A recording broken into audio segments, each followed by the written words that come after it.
welcome to Monday Motivation. My name is Jabu Zwane, and this evening we are going to be talking about the importance of resilience. That actually resilience is a mindset. It is a mindset that we've got to cultivate. Even beyond more than what we need to do, it's about how we think about what we're going through. I actually was thinking about two stories in the back of my mind as I was preparing for this talk tonight. I thought about, I think she's currently in the movies. Let me just lift this up a little bit and be a bit more angled. There's a lady called Madam C.J. Walker. Madam C.J. Walker is a, this way, it's just a little bit, here we go, much better. Madam C.J. Walker is the first woman millionaire in the USA. She actually became a millionaire at a time where African Americans were not even allowed to have businesses. I'm trying to position this a little bit in the front here. So just give me a second. Here we go. It's not much better. Okay. Oh, here we go. Nice. Oh, I'm sorry about that. Here we go. Madame C. Walker has a story that is currently in the movies, and then she is a lady that became the first millionaire in the USA. Even though she's Black, or she wasn't just a Black woman millionaire, but she was the first woman millionaire, period, in the United States. And she started doing this business where somebody started doing her hair, and then they had a special product. And after chatting to the lady for some time, asking her if they can go in a partnership, and then if she could sell the product, the lady didn't think, because of her looks, because of her skin tone, and also in terms of her physical appearance, that she should be able to sell the product very well. And she refused. And what Madam C.J. Walker did then, she went and started the business on her own. And she literally generated, or she built, a couple of thousand other business women of color who also became quite wealthy in that regard. And it just made me think of what happens when we experiencing a hard time. What happens when we get rejected? What happens when we're told that we cannot do what we say we want to do? Or what happens when things happen that make it harder for us to do what we need to do? And all of that has got to do with the way that we think about ourselves, the way that we see our prospects in life, and the way that we think about the situation itself. So there are three things that I'm going to be concentrating on today. The first one is that paying attention to what you think about yourself, what you think about your prospects in life, and what you think about the environment that you find yourself in. The other story that I was thinking about was actually by a gentleman by the name of Viktor Frankl. He wrote the book about pain, about suffering. And one of the things that he mentions as a psychologist was that one of the ways that he knew in the concentration camp that people were about to actually die, was when they no longer had hope in their faces. When they lost all hope, he knew it was only a matter of days before they passed away. And actually made me think about that, about the importance of hope then in the role of resilience. Now, what does hope have to do with resilience? Why is it some people will quit and some people will not? Why is it that some people will face the worst of situations and be able to go through some situations, but some people will face not so severe situations, but then still not be able to go through with it? And I want to also start off with a little bit of a mindset framework here. What's fascinating is the fact that in terms of the way that we think, apparently 4 out of 5 thoughts that we think are not positive. They're drawn towards that which we can regard as negative. But in my mind, I don't always think about that as rather as negative, but I normally think about it rather as the necessary intellectual exercise that we have to do as human beings in order for us to survive. We necessarily have to pay attention to things that could potentially harm us, potentially lead to a loss, potentially take our lives, potentially put the lives of those who care about in harm's way.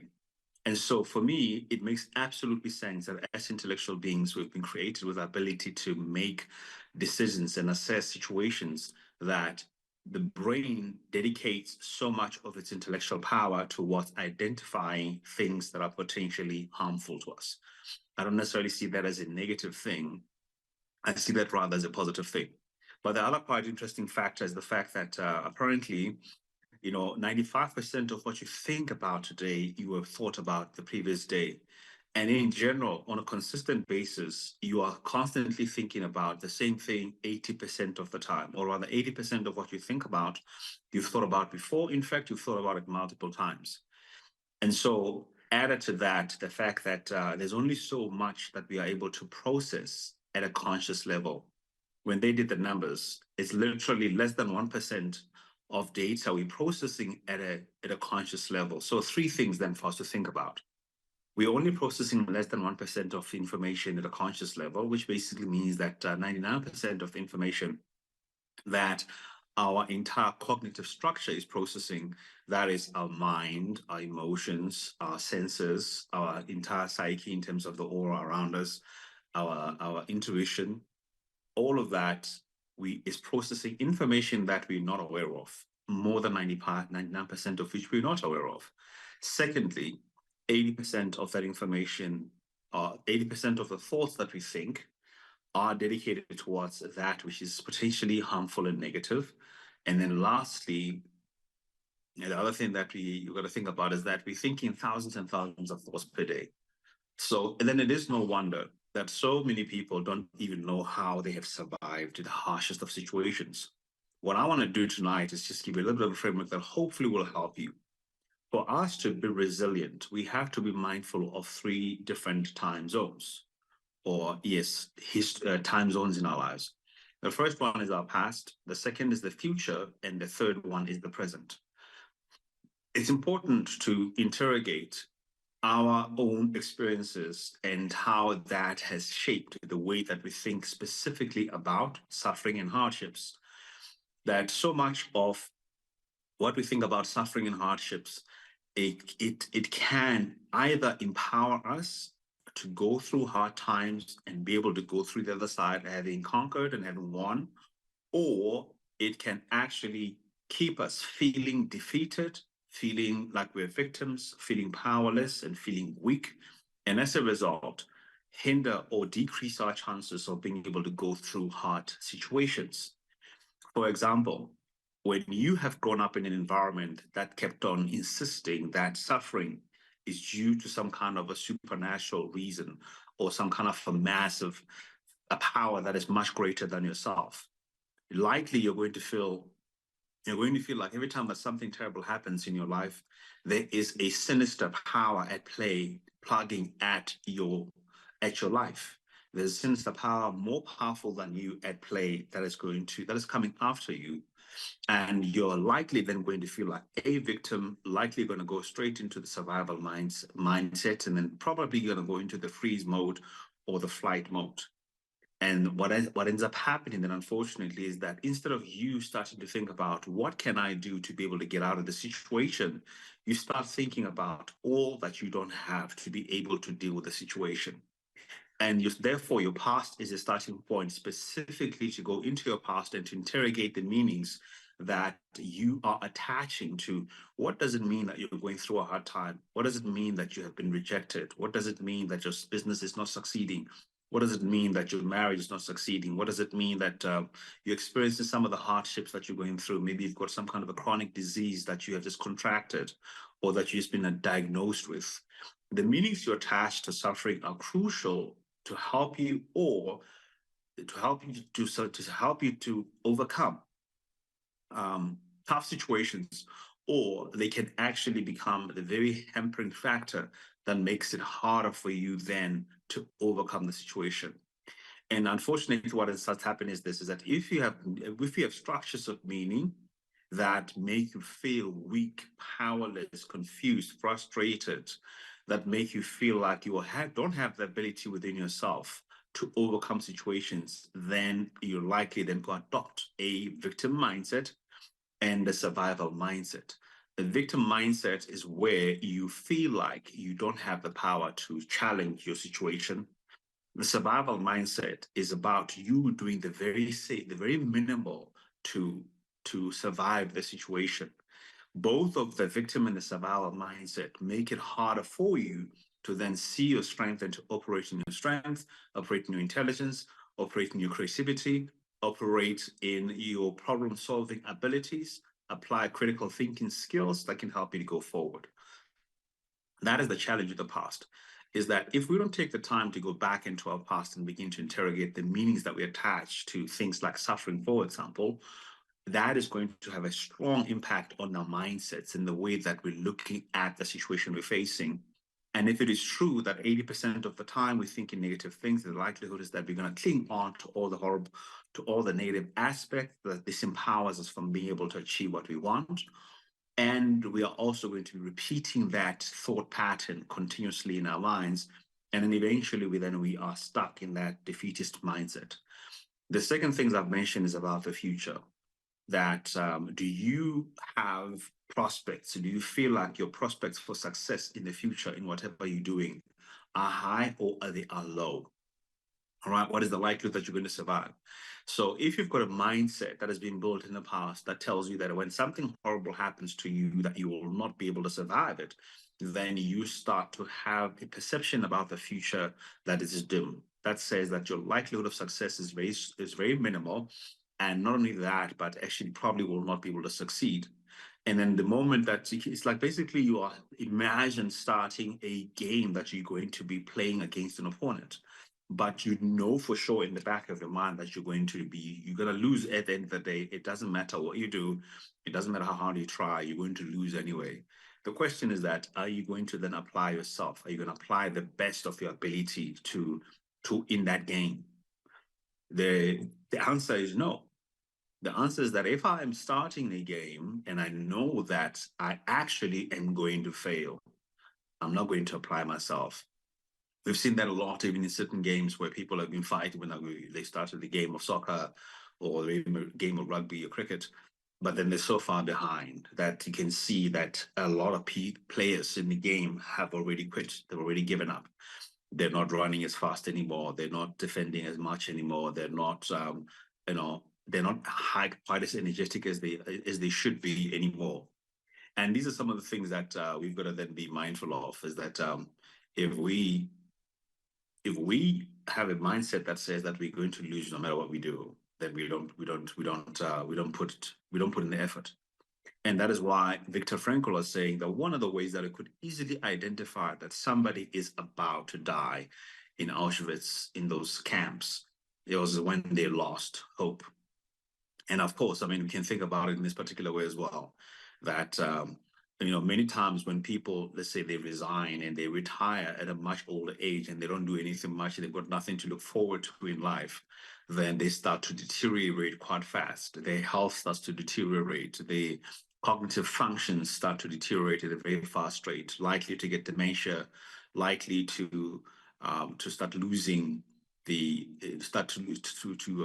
lose their memory, likely to start losing the vitality and also the ability, the cognitive functions in that sense. And that is all, again, it's about the future. One of the reasons why so many of us find it difficult to be resilient is because we don't think that we've got high prospects for the future, or that the prospects of our success in the future are very high.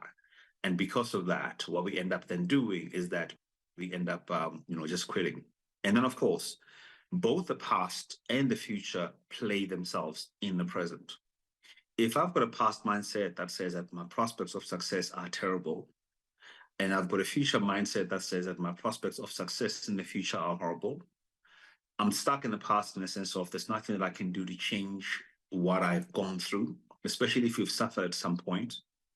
And then there's also nothing you can be able to do then for the future. And when that's happening in the present is that then I don't apply myself fully in the present.